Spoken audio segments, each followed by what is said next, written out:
Hallo al julle mooi mense, hoe gaan het vandag met julle almal? Ek hoop het gaan baie goed met elkeen van julle. My naam is Olga en welkom terug by my kanaal. As julle nie te sien, baie welkom, ek is baie bly om julle hier te hê. Dankie dat julle saam met ons kon Bybel lees het. Vandag is dit die 11de Maart en ons gaan aangaan met Sarah Young, se Jesus luister, se daaglikse gewyde. So kom ons spring in en kyk wat se versies ons vandag moet saam lees.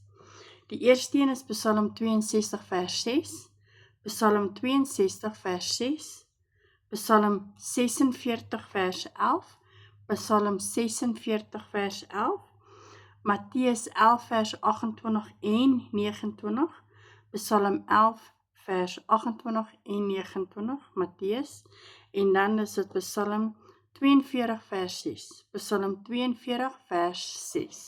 So gaan kry julle Bybels en dan maak julle dit oop en ons lees nou saam en ek sien julle nou daar. Okay, my Bybel is oop by Psalm 62 vers 6 en hier so staan: Net by God vind ek rus, want op hom vertrou ek. Dan gaan ons Psalm 46 lees.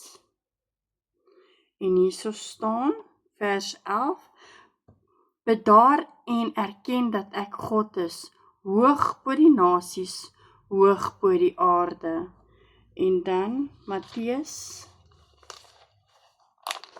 11 vers 28 en 29. Kom na my toe, almal wat uitgeput en oorlaai is, en ek sal julle rus gee. Neem my juk op julle en leer van my, want ek is sagmoedig en nederig van hart, en julle sal rus kry vir julle gemoed. En die laaste ene wat ons gaan saam lees, is Psalm 42 vers 6. Waarom is ek so in vertwyfeling en waarom kerm ek so? Vertrou op God, ja, ek sal weer vir hom 'n loflied sing. Hy is my helper en my God. Reg so. So kom ons sien wat skryf Sarah vir ons in die boekie vandag en hier so staan. My vertroostende Here, help my om in U alleen rus te vind, want op U is my hoop gefestig. My gedagtes is rusteloos. Daar tel die kante toe en dan weer daardie kant toe sonder om ooit net stil te raak. Maar U woord leer my om stil te wees en te weet U is God. Wanneer ek rustig in U teenwoordigheid verkeer, kan ek hoor hoe U vir my sê, kom na my toe en ek sal vir jou rus gee. U is die enigste rusplek vir my gemoed wat my waarlik bevredig en versterk. Ek wil tyd maak om my gedagtes om U te rig, om U naam te fluister en in die heilige teenwoordigheid te wag. So 'n verpoosing saam met U verkoop my siel en my verstand. Ware hoop kom van U af. Vals hoop spruit uit verskeie bronne, onder meer oortuigende advertensies.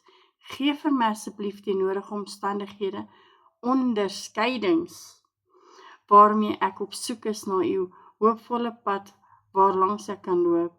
Daar is baie stemme wat uitroep, hier is die pad, beskerm my teen misleidings, terwyl ek op die inligting wat om my aandag verwyder, probeer verwerk. Ek het agtergekom die beste manier om van hierdie oormate inligting los te kom, is om my gedagtes opnuut op U te vestig. Wanneer ek in U vreedsame teenwoordigheid rus, word ware hoop weer in my wakker. In die kalmerende naam Jesus. Amen. Weereens wil ek vir julle almal sê baie dankie dat julle hier is. Ek waardeer julle almal. Julle almal is awesome. En onthou julle thumbs up as julle dit nog nie gedoen het nie. Subscribe as julle dit nog nie gedoen het nie. Dit help my kanaal groei. En ek wil net vir julle almal sê, weereens, almal in die lewe het 'n bietjie liefde en Jesus nodig. Baie dankie dat julle hier was. Ek waardeer elkeen van julle. Tot ek julle weer môre sien. Bye.